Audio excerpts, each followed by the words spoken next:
Thank you so much for very good start for this morning, and good morning to everybody, dear colleagues and dear friends. I also want to warmly welcome you to this NORDRGIO Forum 2016. I also want to warmly welcome all our Nordic and other international friends to Finland. The climate may not be too warm in this time of the year, but I'm sure we will warm up in the course of this debate. Dear friends, as we look at the issue of today's seminar, which is called From Fossil to Biobased and Sustainable Economy, I think it's fair to say that we are indeed at the edge of a new economic era.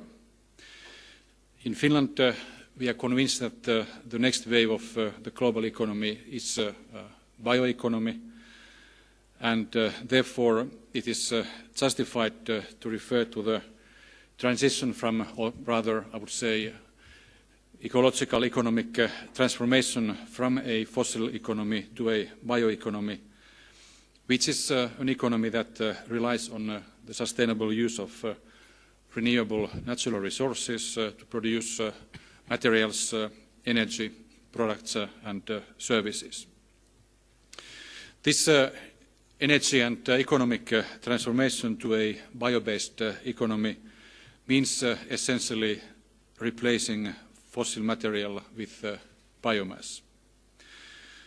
We can use what is growing in our fields and forests and also in our seas, lakes and through aquaculture.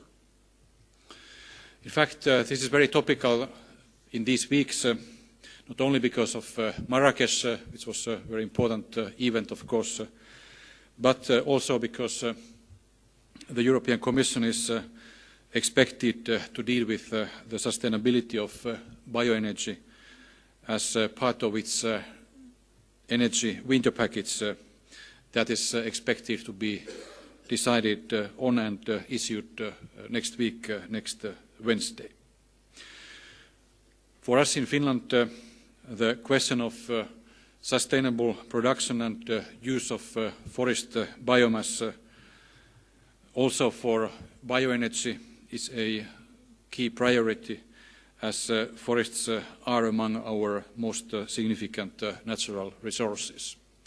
Of course, that has to happen in the letter and spirit of sustainable forest management.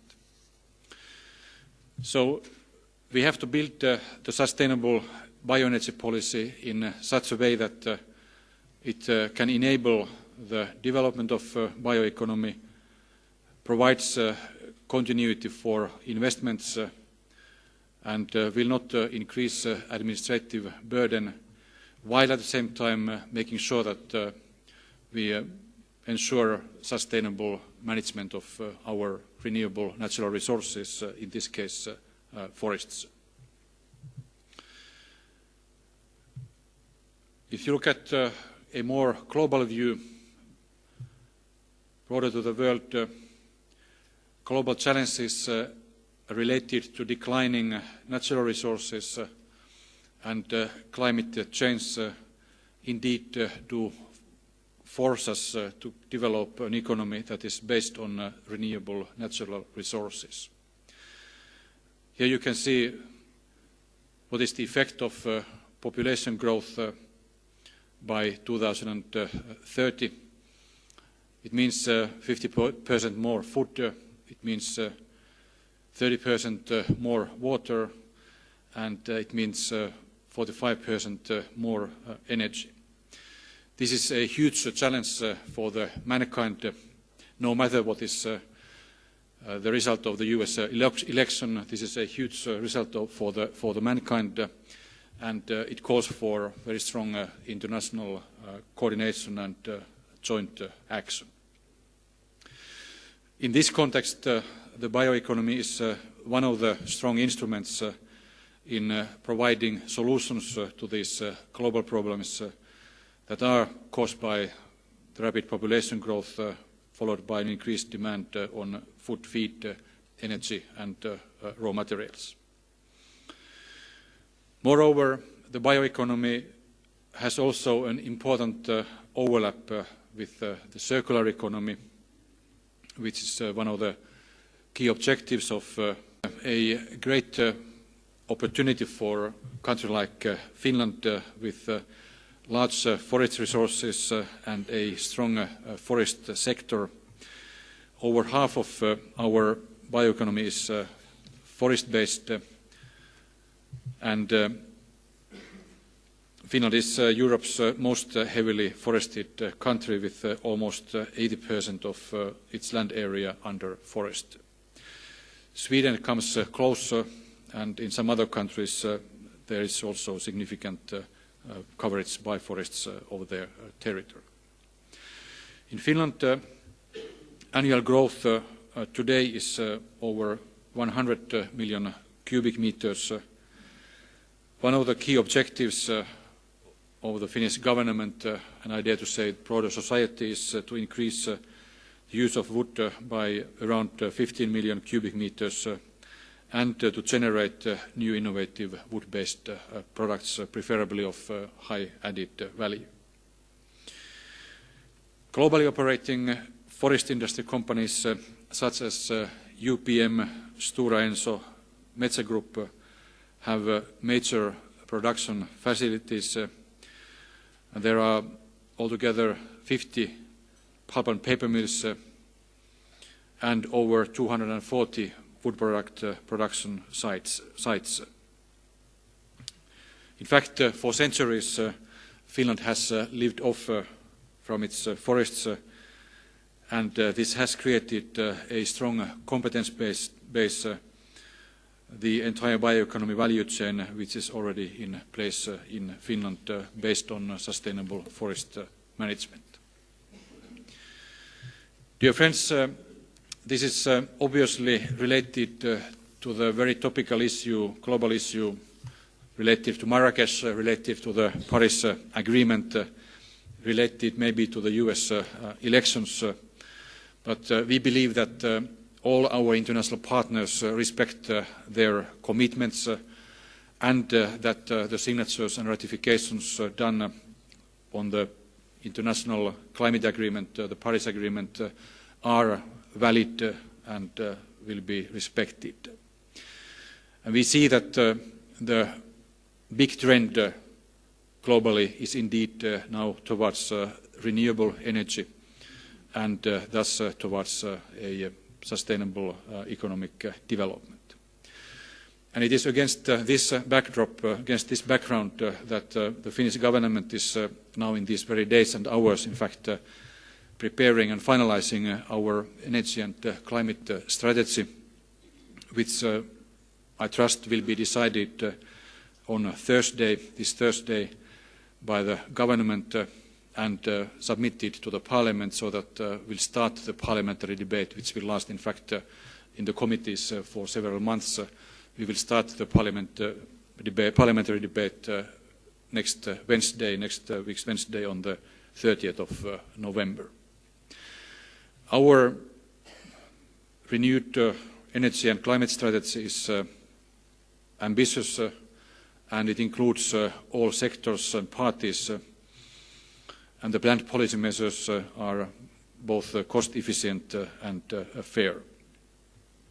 At the same time, we have to note that many policy measures also have cost implications, and we are providing the impact assessment in the context of this, as part of this report to the Parliament and to the wider civil society. Therefore, a prerequisite for the new strategy, above all, is broad public acceptance. Without the support from the citizens, we cannot reach the energy and climate goals that we have set for our country. An ambitious but yet realistic strategy towards 2030 is an important step towards a low-carbon society and eventually towards a 100% renewable low-carbon energy system.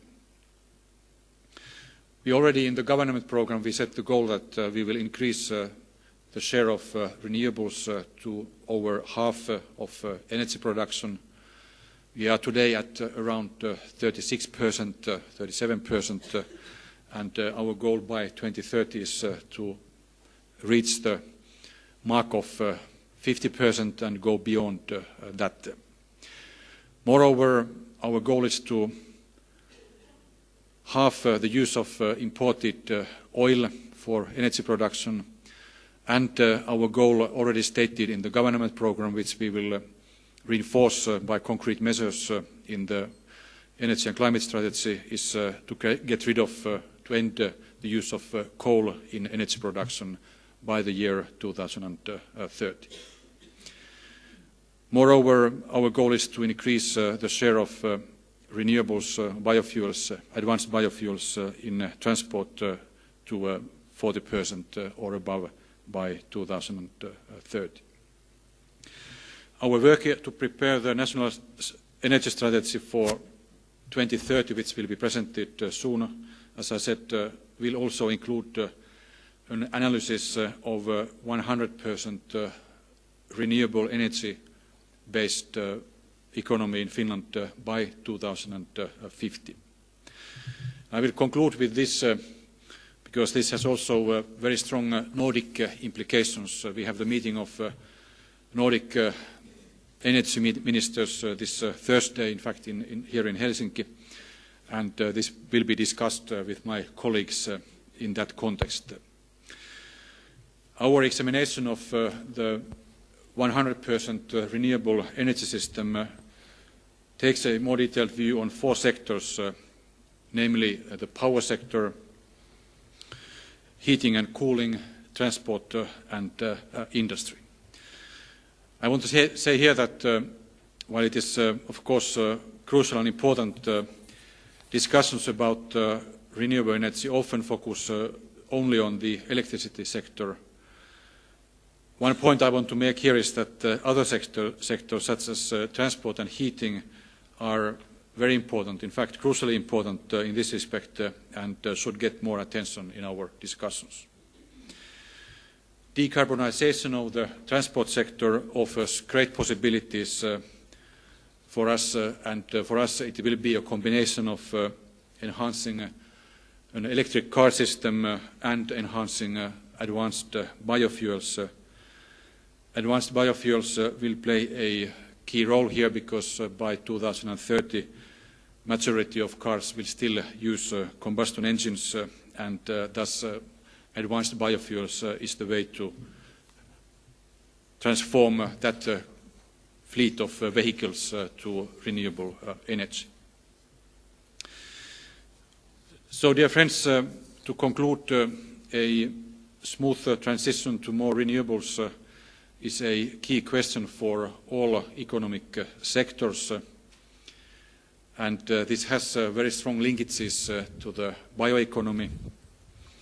We are not building the future energy system from the scratch. To the contrary, the energy infrastructure and other investments such as buildings often have a very long lifetime of say 50 years or even more, and thus there is a clear need to take a systemic perspective, especially in the energy system, because all these sectors influence each other. They have an impact on each other, which also enables them to interact and to provide flexibility to each other and to the whole energy and electricity system.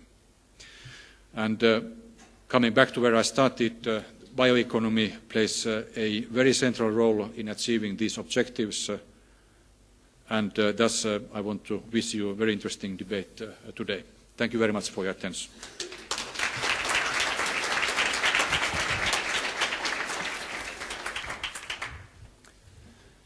Thank you ever so much, Mr. Rehn. Please don't leave. I'm at least going to be able to give you the gift. Thank you so much.